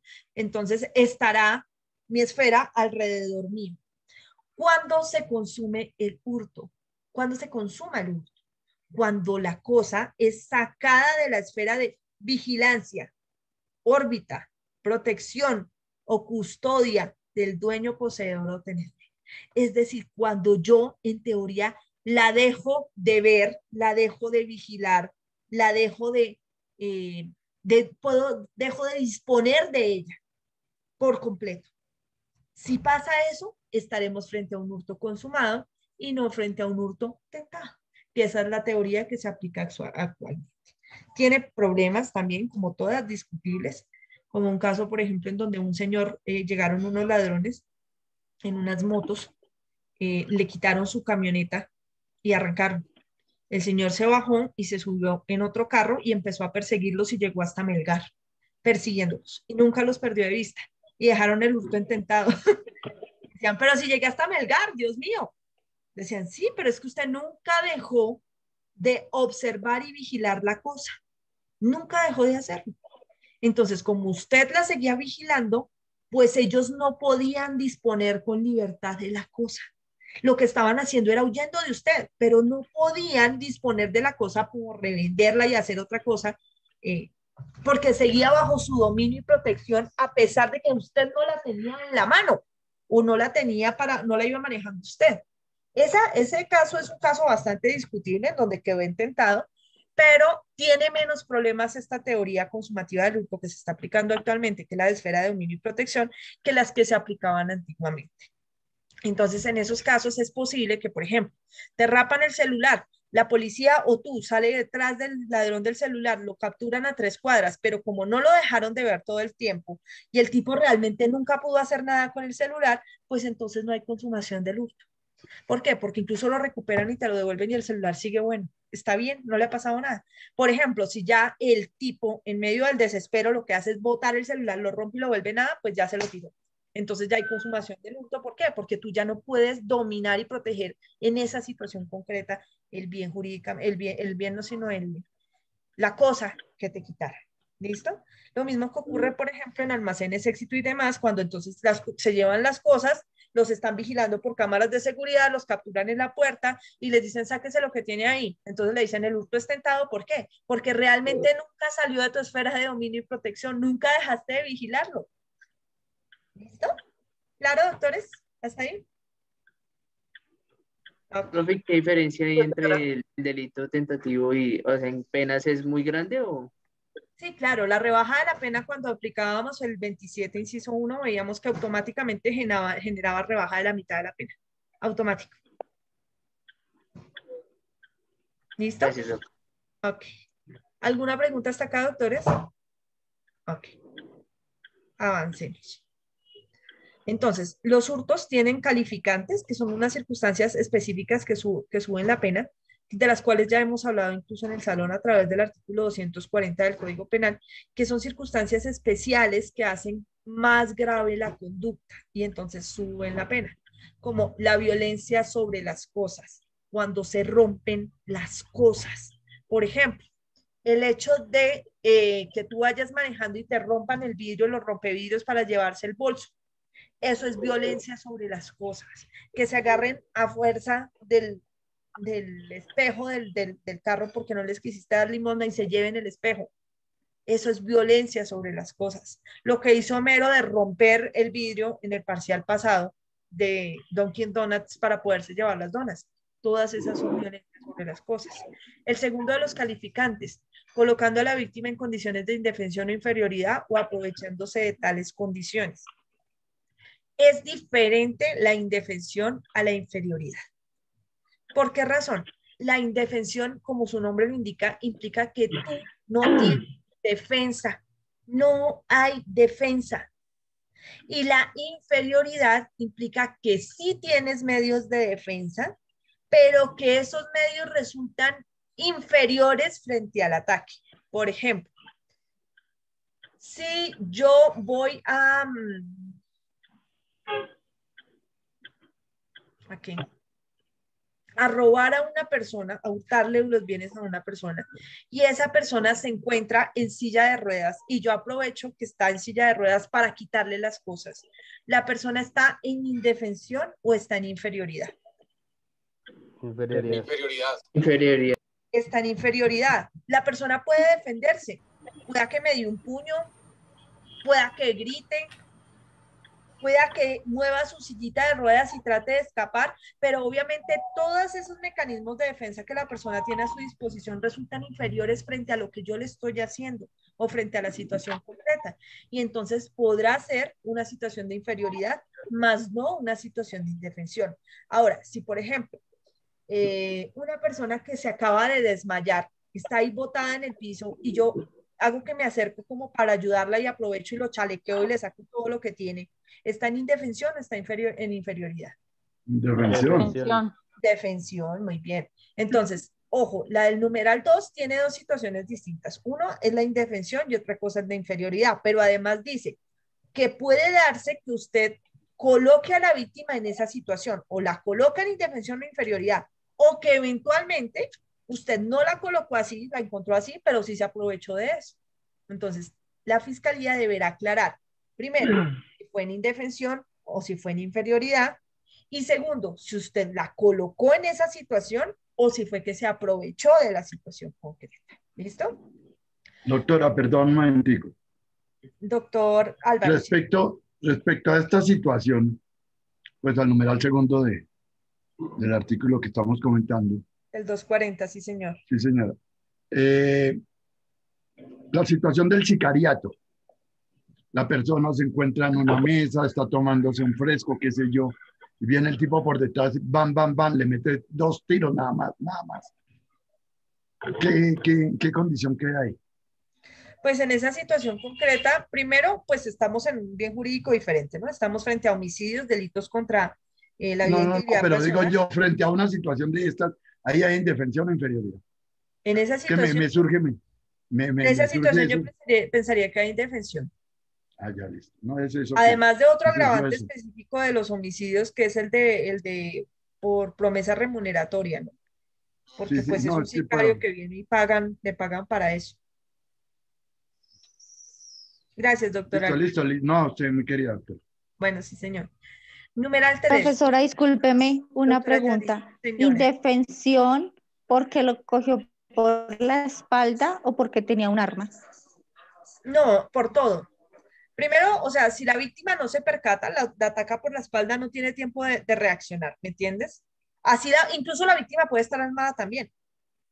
Pero en ese caso específico, cuando la captura, lo que dice el doctor Álvaro, la aborda por la espalda, además está tomando licor, no se da cuenta absolutamente de nada de lo que está pasando, ya se despierta al otro lado con San Pedro ahí recibiéndolo, pues ¿cuál mecanismo de defensa pudo hacer? Ninguno. Está completamente indefenso en esa situación concreta. Ahora, si por ejemplo la víctima se gira y lo alcanza a ver y hace algo, pues entonces ya estaremos hablando de inferioridad. ¿Listo? ¿Claro, Doc? Sí, profe. Ok, listo. Numeral 3. Mediante penetración o permanencia arbitraria, engañosa o clandestina en lugar habitado o en sus dependencias inmediatas, aunque allí no se encuentren sus moradores. ¿Qué quiere decir esto? La típica de que se meten a la casa. Se penetran de forma arbitraria, es decir, a las malas, o engañosa, o clandestina. Engañosa, arbitraria, como cuando se meten a las malas. Rompieron una ventana, dañaron la chapa, quitaron una reja, se metieron. Listo. Eso es permanencia arbitraria. ¿Listo? Engañosa. No, es que venimos de Codensa y de Claro y no sé qué, y venimos a explicarle no sé qué, y si sé más, o como en muchos casos ha pasado. Su merced, ábrame la puerta, es que vengo aquí con una vacuna, con un plan de no sé qué de la secretaría, y entran, lo amordazan y adentro ya están. Miren, engañaron para poder entrar. Engañaron para poder entrar. O por ejemplo, su merced, mire, somos de la SIJIN y venimos a hacer un operativo, así que o nos abre o nos los llevamos capturados. Y no son de la SIJIN. Y vienen uniformados y demás. ¿Listo? Engañosa. Ingresan a los lugares habitados o en las dependencias inmediatas de los lugares habitados, así no esté la gente ahí, pero de alguna u otra manera logran entrar, ya sea arbitrariamente mediante alguna de estas formas que señalamos, la engañosa cuando pues aducen calidades o situaciones que no tienen para que las personas les abran voluntariamente, o clandestinas cuando entran no necesariamente rompiendo algo, como las ventanas, las rejas, las chapas, sino se saltan una barda o de alguna manera logran ingresar a un espacio que es habitado para poder realizar la conducta del hurto. ¿Listo? ¿Claro hasta ahí? Ok. Numeral 4. Con escalonamiento o con llave sustraída o falsa, ganzúa o cualquier otro instrumento similar. Ojo, en estas que tienen varias opciones, como por ejemplo la 2 que analizábamos hace un rato, o la 3 que dice permanencia arbitraria, engañosa o clandestina, la fiscalía debe probar cuál específicamente es, si fue arbitraria, si fue engañosa, si fue clandestina. Igual en el numeral 4. Escalonamiento. El escalonamiento es que o usaron una escalera de verdad o usaron la famosa escalera humana, en donde uno le hace fuerza al otro y lo ayuda a subir. El escalonamiento. Se subieron a un lugar más alto para poderse meter a robar. Con llave sustraída, por ejemplo. Me sacaron las llaves de mi bolso para poderse meter a mi casa y me robaron. ¿Listo? Sustraída. Es la llave original, pero se la llevaron. O falsa. Realizaron una llave, una copia de la llave, una llave falsa, para poder realizarla, o una llave maestra. Ganzúa. Algún elemento, como por ejemplo un alambre o una palanca o cualquier otro elemento similar para poder abrir los lugares e ingresar, ¿listo? O violando o superando seguridades electrónicas u otras semejantes. Entonces, violaron las chapas de seguridad o eventualmente se averiguaron la clave de la seguridad electrónica o apagaron el mecanismo de seguridad electrónica. ¿Cómo hicieron para ingresar? Saltaron de alguna u otra manera las seguridades que había en el lugar, las violaron, las burlaron de alguna manera para poder realizarlo. Entonces la fiscalía deberá precisar cuál de todas las circunstancias sucedió específicamente en el caso. Y aquí aparece pues la pena como tal. ¿Listo? Ahora, también aparece cuando se realice con violencia sobre las personas. La violencia sobre las personas podrá ser física o psicológica, es decir, intimidación para que entregue las cosas, o físicamente la golpearon, la ultrajaron o de alguna manera le hicieron algo físico para que la persona accediera.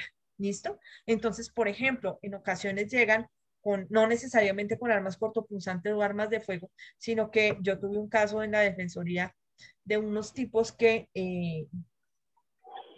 se llamaban la banda de ay, se me olvidó cómo se llamaba. Bueno, ellos operaban en el Parque Tercer Milenio y robaban, desvalijaban carros al que pasara por ahí. Y eran un grupo de habitantes de calle, entonces eran muchos, se venían todos en contra de los carros y lo que hacían era que uno intimidaba con un cuchillo al conductor.